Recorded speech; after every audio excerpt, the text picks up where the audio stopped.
رسول الله صلى الله عليه وسلم أن تعبد الله كأنك تراه فإن لم تكن تراه فإنه يراك أو كما قال عليه الصلاة والسلام۔ حضرات سامعین گرامی، میرے عزیز بزرگوں اور دوستوں، کہ اللہ تعالیٰ نے ہماری ہر طرح سے رہنمائی فرمائی ہے اور ہر اس طریقے کو بتا دیا ہے جو صحیح ہے، اور ہر اس طریقے سے پرہیز کرنے کا حکم دے دیا ہے جو غلط ہے اور جس سے انسان کو نقصان ہوتا ہے۔ مسجد اللہ کا گھر ہے، اور مسجد بنانے کی وجہ کیا ہوتی ہے؟ مسجد کو مسجد کہا کیوں جاتا ہے؟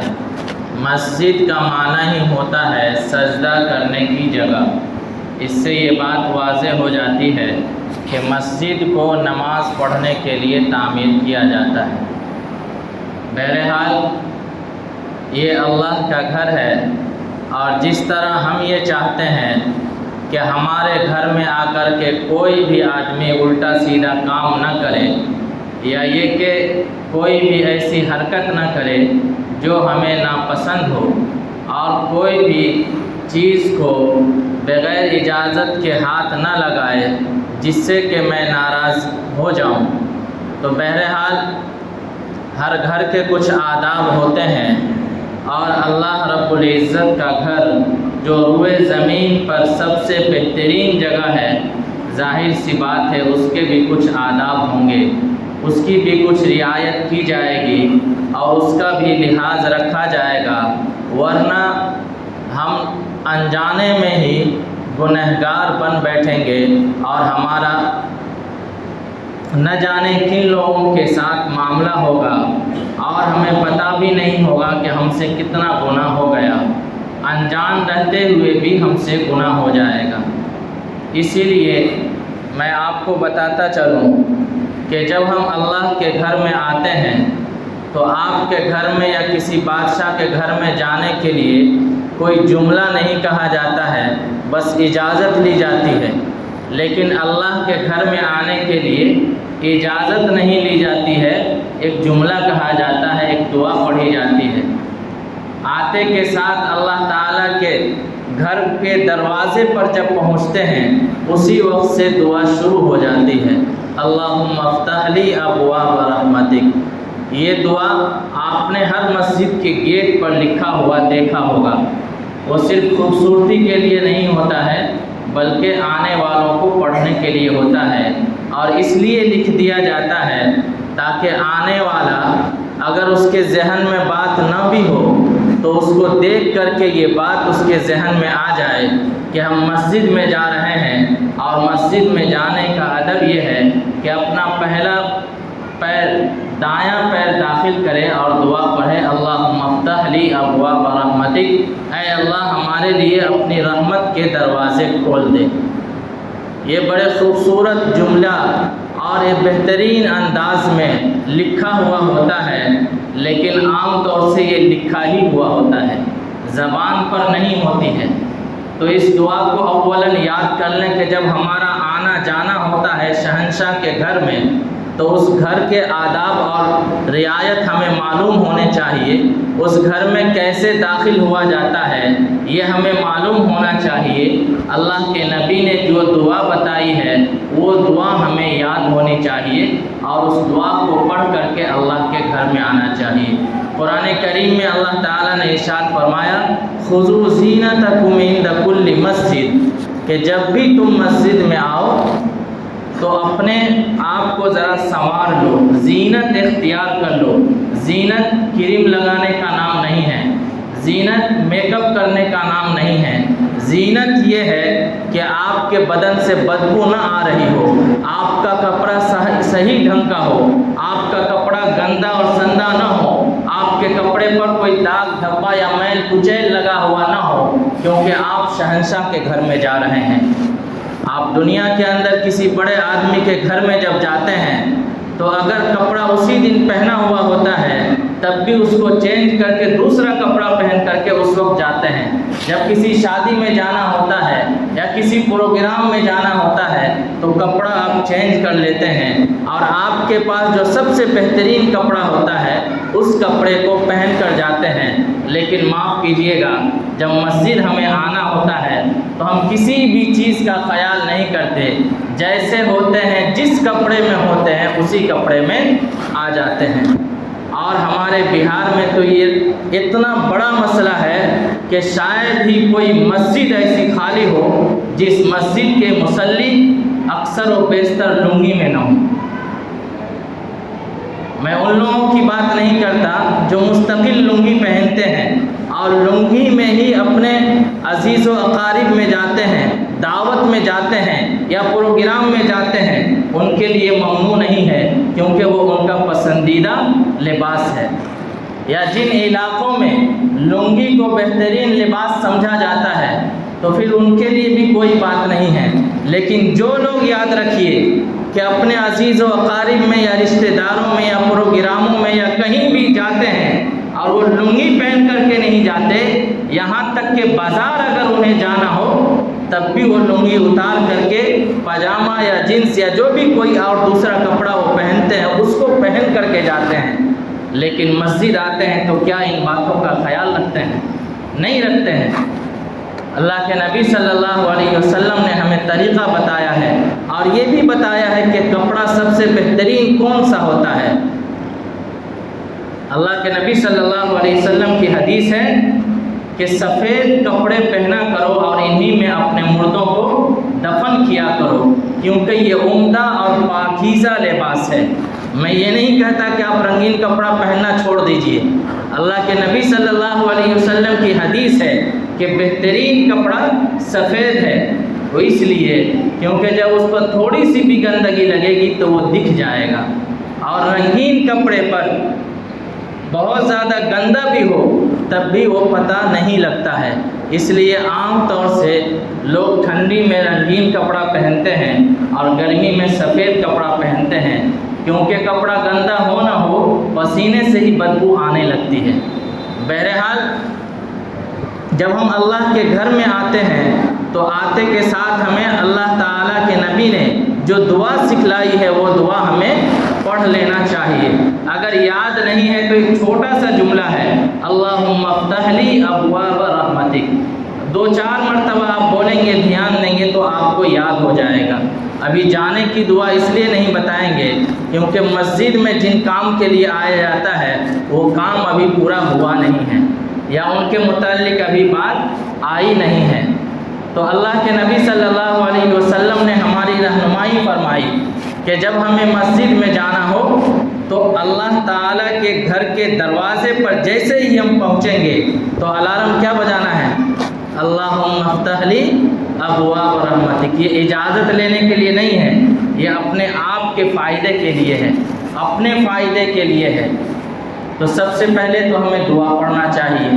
اس کے بعد جب ہم آتے ہیں تو چپل کو ایک یہاں اور ایک وہاں اور ایک وہاں نہیں اتارنا چاہیے، ایک سلیقے سے ایک کنارے پر اتارنا چاہیے۔ اور سب جب ہم آتے ہیں مسجد میں تو ظاہر سی بات ہے نمازی پڑھنے کے لیے آتے ہیں اور تو کوئی دوسرا کام ہوتا نہیں ہے۔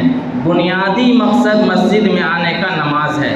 اب آنے کے بعد جب لوگ نماز کے لیے کھڑے ہوتے ہیں تو اکثر و بیشتر کی یہ عادت ہوتی ہے کہ اپنے پینٹ کو نیچے سے موڑ رہے ہوتے ہیں، اپنے جینس کو نیچے سے موڑتے ہیں۔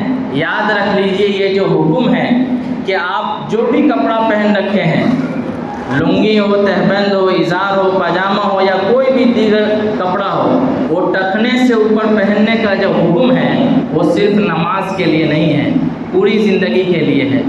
اور جس کے کپڑے ٹخنے سے نیچے ہوتے ہیں ان کے لیے بڑی سخت وعید ہے، لیکن میں اس کو بتانے کے لیے آپ کے پاس نہیں بیٹھا ہوں۔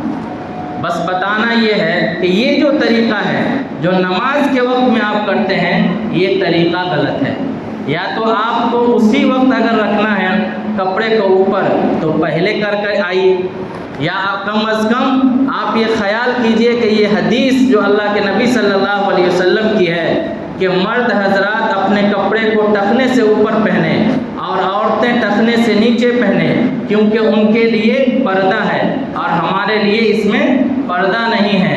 لیکن آج کل ہوتا یہ ہے کہ آج لڑکیوں کے کپڑے اوپر سے اوپر جا رہے ہیں، یہاں تک کہ گھٹنے سے بھی اوپر چلے گئے، اور مردوں کے کہاں جا رہے ہیں؟ نیچے جا رہے ہیں، کیونکہ جینس کا شو خراب ہو جائے گا، پینٹ کا شو خراب ہو جائے گا۔ آپ شو کے چکر میں پڑے ہوئے ہیں، اور حدیث میں اتنی بڑی وعید ہے کہ جس کا کپڑا ٹخنے سے نیچے ہوتا ہے وہ حصہ جہنم میں جلے گا۔ تو اتنی بڑی وعید ہے۔ اولاً ہمیں یہ خیال کرنا چاہیے جب ہم آتے ہیں نماز پڑھنے کے لیے تو ذرا سنور کر کے صاف ستھرا ہو کر کے ہمیں آنا چاہیے، اور حدیث کے اندر جتنے کپڑے کو پہننے کے لیے کہا گیا ہے اتنا پہنیں۔ مثلاً آستین کو پورا ڈھکنے کے لیے کہا گیا، اگر کوہنی سے اوپر آپ کا کھلا ہوا ہے تو نماز مکروہ ہو جاتی ہے، اور جب کہا گیا کہ ازار نیچے ٹخنا سے اوپر ہونا چاہیے تو وہ ہم لوگوں کا نیچے ہوتا ہے، اور جس کو آستین کو کہا گیا کہ ڈھک کر کے رکھنا چاہیے وہ آستین کہاں ہوتا ہے؟ اوپر ہوتا ہے، اور اسی حالت میں ہم نماز پڑھتے ہیں۔ یاد رکھ لیجئے، اگر آپ کے پاس دوسرا کپڑا ہے ایسا کہ جس سے آپ اپنے آستین کو چھپا سکتے ہیں، اور اس کے باوجود آپ کسی عذر کے بغیر اس طرح ایسے کپڑوں میں نماز پڑھتے ہیں تو نماز مکروہ ہو جاتی ہے۔ مکروہ کہتے ہیں یعنی جو آپ نے نماز پڑھا ہے، جو اللہ تعالیٰ کو خوش کرنے کے لیے اللہ کی عبادت کی ہے، یہ عبادت اللہ کو پسند نہیں آئی۔ اب ظاہر سی بات ہے، آپ کسی کے پاس جائیں کوئی تحفہ لے کر کے، اب وہ اس کو پسند ہی نہ ہو تو ظاہر سی بات ہے آپ کو بھی تکلیف ہوتی ہے۔ آپ کوئی چیز لے کر کے جائیں کھانے کی، اور جس کے لیے لے کر آپ گئے ہیں وہ کھائے ہی نہیں تو آپ کو تکلیف تو ہوگی۔ آپ کوئی کپڑا لے کر کے گئے کسی کے لیے تحفے میں، اور وہ کپڑا اٹھا کر کے پھینک دے سائڈ میں تو آپ کو تکلیف تو ہوگی۔ تو اسی طرح جو نمازیں مکروہ ہوتی ہے، ناپسندیدہ ہوتی ہے، اس کو بھی پرانے کپڑے میں لپیٹ کر کے اس کے منہ پہ مار دیا جاتا ہے۔ یہ میں نہیں کہہ رہا ہوں، یہ ساری باتیں حدیث کے اندر ملتی ہیں، اور اسی کا خلاصہ میں آپ کے سامنے رکھ رہا ہوں، اس لیے کہ جانے انجانے میں صحیح اگر ہم سے غلطی ہوتی ہے تو ان غلطیوں کو سدھارنے کی کوشش کریں، اپنے آپ کو صحیح عمل پر لائیں۔ نمازیں تو پڑھتے ہیں لیکن نماز ہماری کہاں تک درست ہے اس پر بھی ذرا توجہ کریں۔ کم از کم ہماری ظاہری حالت تو ٹھیک ہونی چاہیے۔ جب ہم آتے ہیں مسجد میں اور آ کر کے ظاہر سی بات ہے نماز پڑھنی ہے، بس آئے اور اللہ اکبر، ڈھیلے ڈھالے انداز میں اللہ اکبر کہہ دیا، پیر بھی نہیں دیکھا کہ ہم ایک پیر کدھر ہے اور ایک پیر کدھر ہے، ایک اس بارڈر پہ ہے اور ایک اس بارڈر پر ہے۔ عام طور سے جو لوگوں کے پیر ہوتے ہیں وہ اس حالت میں ہوتا ہے ایسے، جبکہ ہونا چاہیے ایسے، جتنا آپ کے ایڑی کے پاس جگہ ہے اتنا ہی آپ کے انگلی کے پاس جگہ رہنا چاہیے، تب جا کر کے پیر سیدھا ہوگا۔ صف بھی درست ہونی چاہیے، اتنی درست ہونی چاہیے کہ اگر ایک طرف سے تیر چلایا جائے تو دوسرے آدمی کو نہ لگے اور تیر ایک طرف سے دوسری طرف نکل جائے۔ مسلمانوں کا اس پر اتنا زبردست عمل رہا ہے کہ میدان جہاد کے اندر بھی جب وہ صف لگاتے تھے تو امیر المؤمنین خود گھوڑے پر چڑھ کر کے ایک طرف سے دوسری طرف صفوں کو سیدھا کرنے کے لیے، اس کو دیکھنے کے لیے جایا کرتے تھے۔ تو صفیں اتنی سیدھی ہونی چاہیے۔ عام طور سے مسجد میں تو پٹی لگی ہوتی ہے یا صف بچھا ہوا ہوتا ہے تو صف بھی سیدھی ہو جاتی ہے لائن، لیکن جو نماز جنازہ ہم پڑھتے ہیں اس میں ہماری صفیں اتنی ٹیڑھی ہوتی ہے کہ اگر ایک طرف سے تیر چلایا جائے تو دو چار کو چھوڑ کر کے سب کو لگ جائے گا، تو بجائے ایک جنازے کے کئی جنازہ پڑھانا پڑ جائے گا۔ بہرحال میں اس لیے بتا رہا ہوں کہ اللہ کے نبی صلی اللہ علیہ وسلم کی حدیث ہے، اپنی صفوں کو سیدھی رکھو ورنہ تمہارے دلوں کے اندر اختلاف ڈال دیا جائے گا۔ ہم آپس میں ایک دوسرے سے لڑتے جھگڑتے رہتے ہیں، ایک دوسرے سے میل ملاپ نہیں ہوتا ہے۔ اس کی دو وجہ ہوتی ہے عام طور سے، ایک تو ہماری صفیں سیدھی نہیں ہوتی ہے اور دوسرا ہم مل کر کے کھانا نہیں کھاتے ہیں۔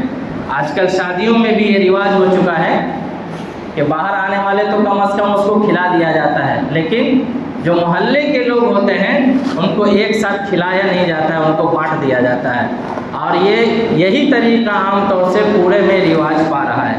بہرحال تو ہماری صفیں درست ہونی چاہیے، اور جب ہم نماز کے لیے کھڑے ہوں تو سب سے پہلے ہمیں یہ دیکھنا چاہیے کہ ہم صحیح جگہ پر کھڑے ہیں یا نہیں ہیں۔ عام طور سے مسجد میں تو پٹی لائن لگی ہوئی ہے تو ہم اس پر کھڑے ہو کر کے ٹھیک سیدھے کھڑے ہو سکتے ہیں، لیکن نماز جنازہ پڑھنے کے لیے جب ہم کھڑے ہوتے ہیں تو ہر کوئی دوسرے کو ایسے جھک کر کے دیکھ رہا ہوتا ہے، تو اس چکر میں وہ لائن پوری ٹیڑھی ہو جاتی ہے، یہاں تک کہ دوسری لائن پہلی لائن سے مل جاتی ہے آخر میں جا کر کے، تو لائن سیدھی ہوئی؟ لائن سیدھی نہیں ہوئی، اور جب لائن سیدھی نہیں ہوگی تو ہمارے دلوں کے اندر اختلاف ڈال دیا جائے گا، اور جب اختلاف ہوگا تو بتائیے اتحاد قائم ہو سکتا ہے؟ نہیں ہو سکتا ہے۔ ہماری مضبوطی ہو سکتی ہے؟ نہیں ہو سکتی ہے، ہم آپس میں کمزور پڑ جائیں گے۔ تو نماز شروع کرنے سے پہلے ہمیں ان باتوں کا خیال رکھنا چاہیے کہ ہمارا پیر ٹھیک ہے یا نہیں ہے۔ اس کے بعد جب ہم ہاتھ اٹھاتے ہیں، لیکن کھڑے ہونے سے پہلے اگر جماعت کی نماز پڑھ رہے ہیں تو دوسرے سے اتنے چپک کر کے کھڑے مت ہوئیے کہ آپ کو سجدہ کرنے میں نہ بنے۔ عام طور سے جو ہم سجدہ کرتے ہیں تو یہ ہمارا ہاتھ کا حصہ ہمارے پہلو سے سٹا ہوتا ہے، اسے صف میں جب نماز پڑھتے ہیں کم از کم ایک بالش ایک دوسرے سے ہٹ کر کے کھڑا ہونا چاہیے، تبھی وہ جا کر کے صحیح سجدہ کر سکتا ہے۔ یہاں پر کوئی حج کرنے کے لیے آپ لوگ آئے نہیں ہیں کہ جگہ کم پڑ جائے گی، الحمدللہ جگہ اتنی ہے کہ بیک وقت پورے محلے کے لوگ آ بھی جائیں تب بھی جگہ کم نہیں پڑے گی اب انشاءاللہ۔ تو آپ ذرا ہٹ کر کے کھڑے ہو تاکہ سجدہ صحیح ہو سکے۔ جب ہم نماز پڑھنے کے لیے کھڑے ہوتے ہیں اور اللہ اکبر کہتے ہیں تو یہ اللہ اکبر ہے کیا؟ اللہ سب سے بڑا ہے۔ آپ نے پہلا جملہ یہ بولا ہے کہ اللہ سب سے بڑا ہے، اور اس کا مطلب یہ ہوا کہ آپ کل شہنشاہوں کے شہنشاہ کے سامنے کھڑے ہو گئے ہیں۔ اب آپ کو اندازہ لگانا ہے کہ کتنی تعظیم کے ساتھ، کتنے ادب کے ساتھ اور کتنے احترام کے ساتھ آپ کو کھڑا ہونا چاہیے، کہ اگر آپ دنیا کے بادشاہ کے سامنے کھڑے ہوتے تو آپ کی حالت کیا ہوتی، اور جب ہم پورے شہنشاہوں کے شہنشاہ کے سامنے کھڑے ہیں تو ہماری کیا حالت ہوتی ہے۔ ہم اللہ اکبر بولتے ہیں، دماغ میں کچھ اور چل رہا ہوتا ہے۔ میں یہ نہیں کہتا کہ میں آپ کی بات جانتا ہوں، لیکن حالت دیکھ کر کے یہ اندازہ ہوتا ہے۔ اور اللہ اکبر کہہ کر کے صرف زبان بند، دل ہی دل میں پڑھنے کے لیے نہیں کہا گیا ہے۔ آپ جو بھی کچھ نماز میں پڑھتے ہیں اس کو اتنا زور سے ضرور پڑھنا چاہیے کہ آپ کی آواز خود آپ کے کانوں میں چلی جائے۔ اس میں بھی بسا اوقات کچھ لوگ اتنا زیادہ آگے بڑھ جاتے ہیں، کسی کے پاس نماز پڑھیے گا تو وہ پڑھ رہے ہوتے ادھر 3-4 کے بعد آواز آ رہی ہوتی ہے، اتنا زور سے بھی نہیں پڑھنا ہے۔ کم از کم آپ کی زبان ہلنی چاہیے۔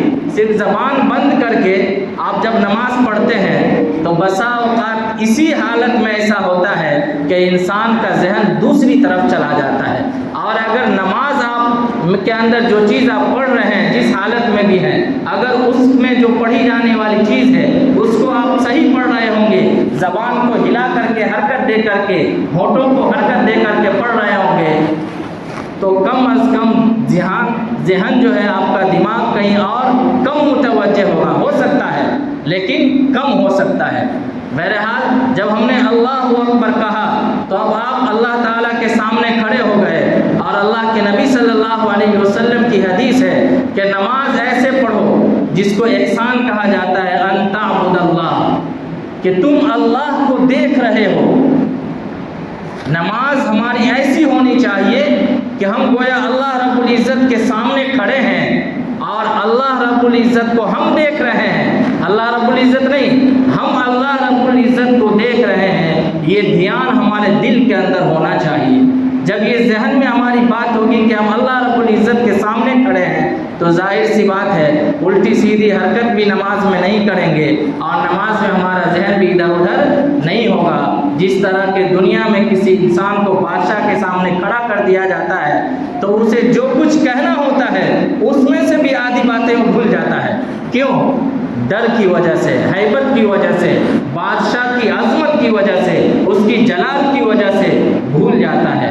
لیکن اللہ رب العزت کے سامنے جب کھڑے ہوتے ہیں تو کتنا عظمت ہمارے دل کے اندر ہونا چاہیے۔ ہم نے کہا اللہ اکبر، اللہ سب سے بڑا ہے، اور ہم جب ہاتھ اٹھائیں تو ہمارا ہاتھ کان تک جانا چاہیے، کان کے جو لو ہوتا ہے وہاں تک جانا چاہیے، اور یہ ہاتھ بالکل سیدھا ہونا چاہیے، ایسے نہیں ہونا چاہیے۔ ایسے رکھیے، اللہ اکبر۔ اب دنیا کی جتنی بھی ساری چیز ہے وہ آپ نے پیچھے ڈال دیا۔ اب کیا ہے؟ آپ ہیں اور آپ کا رب ہے۔ اللہ کے نبی نے فرمایا ان تعبد اللہ، ایسی عبادت کرو کہ تم اللہ کو دیکھ رہے ہو، فإن لم تکن تراہ، اگر تم اللہ کو نہیں دیکھ سکتے ہو، فإنہ یراک، تو یہ خیال تمہارے دل میں ہونا چاہیے کہ بہرحال اللہ تو تمہیں دیکھ ہی رہا ہے۔ اللہ تعالیٰ تو سب کو دیکھ رہا ہے اور ہر جگہ دیکھ رہا ہے، ہر کسی کو دیکھ رہا ہے، تو اللہ تمہیں دیکھ رہا ہے۔ تو یہ دوسرا درجہ ہے، اعلیٰ درجہ یہ ہے کہ آپ اللہ کو دیکھ رہے ہیں۔ بہرحال جب نیت مانتے ہیں، اور اس سے پہلے ہمیں یہ خیال رکھنا چاہیے کہ ہماری ظاہری حالت کم از کم ٹھیک ہونی چاہیے، اور اس کو ٹھیک کرنے کے لیے یہ تقریر کافی نہیں ہے، میں آپ کو یہیں پر بتا دیتا ہوں۔ یہ ظاہری حالت کو ٹھیک کرنے کے لیے یا نماز کے اندر جو چیزیں پڑھی جاتی ہیں اس کو درست کرنے کے لیے میری یہ تقریر کافی نہیں ہوگی، آپ کو عمل میں لانا ہوگا، آپ کو ان لوگوں سے رابطہ کرنا ہوگا جن کی ظاہری حالت بھی ٹھیک ہے نماز کی اور باطنی حالت بھی ٹھیک ہے۔ اگر آپ میرے پاس بھی آتے ہیں، کسی بھی وقت آئیں گے، انشاءاللہ آپ کو کبھی منع نہیں کریں گے۔ آپ آئیے، 4-5 آدمی سے مل کر کے آئیے، اپنی نماز کو دکھائیے، اور جن سے بھی آپ چاہتے ہیں، جن کو نمازیں آتی ہیں، ان سے آپ اپنی نماز کو دکھائیے کہ ہم صحیح کھڑے ہو رہے ہیں یا نہیں ہو رہے ہیں، ہمارا رکوع صحیح ہے یا نہیں ہے، ہمارا سجدہ صحیح ہے یا نہیں ہے، ہمارا قعدہ صحیح ہے یا نہیں ہے۔ کم از کم پہلے ظاہری حالت کو ٹھیک کیجیے، اس کے بعد باطنی چیز پر دھیان دیجیے کہ جو چیزیں نماز میں پڑھی جاتی ہیں وہ ہمیں یاد ہے یا نہیں ہے، اگر یاد ہے تو صحیح ہے یا غلط ہے، اس پر دھیان دیجیے۔ بہرحال اللہ اکبر ہم کہتے ہیں اور اس کے بعد ثنا پڑھی جاتی ہے کہ اللہ سب سے بڑا ہے، اس کے بعد پھر اللہ تعالیٰ کی تعریف بیان کرتے ہیں۔ ثنا کیا ہے؟ اس کے اندر اللہ تعالیٰ کی حمد و ثنا بیان کی جاتی ہے۔ سبحانک اللہم، اے اللہ تیری ذات بابرکت ہے، تیری ذات پاکیزہ ہے، وہ بھی حمدی کا، اور ہم تیری ہی حمد و ثنا بیان کرتے ہیں۔ وہ تبارک اسمک، اور تیرا نام بابرکت ہے، وہ تعالی جدک، اور تیری ذات بلند تر ہے۔ تو یہ دیکھیے کہ اس کے اندر اللہ تعالیٰ کی بڑائی ہے، اللہ تعالیٰ کی عظمت کو بیان کیا گیا ہے۔ اس کے بعد ہم اعوذ باللہ اور بسم اللہ پڑھ کے الحمدللہ پڑھتے ہیں۔ اور اگر ہم نماز پیچھے پڑھ رہے ہیں امام کے، تو ہمیں صرف ثنا پڑھ کے خاموش ہو جانا ہے۔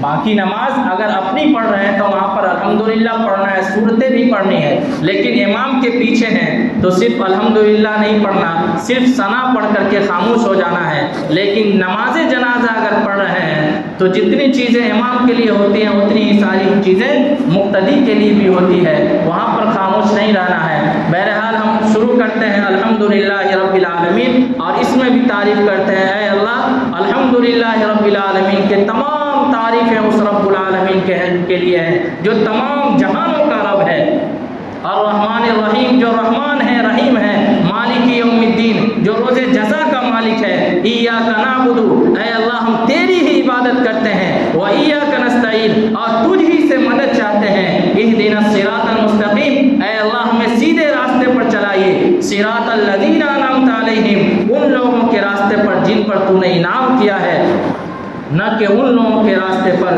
غیر المغضوب علیہم ولا الضالین، جس پر تیرا غضب نازل ہوا ہے۔ تو شروع ہی نماز جب کرتے ہیں اللہ تعالیٰ کی تعریف ہی تعریف ہے اور اپنے لیے دعا ہی دعا ہے، اس لیے نماز کے بعد بھی ایک دعا قبول ہوتی ہے، اور نماز پڑھنے کے بعد دعا کرنے کا حکم دیا گیا ہے، اور اسی لیے کہا گیا الدعاء مخ العبادہ، کہ دعا عبادت کا مغز ہے۔ آپ نے نمازیں تو پڑھ لی، عبادت تو کر لیا، لیکن دعا نہیں مانگی، تو ایسا ہی ہے جیسے کہ پیر سے لے کر کے گردن تک بنا لیا اور سر کو ہی چھوڑ دیا، وہ کسی کام کا ہے؟ کوئی کام کا نہیں ہے۔ بہرحال وقت ہو گیا، اللہ تعالیٰ عمل کی توفیق عطا فرمائے۔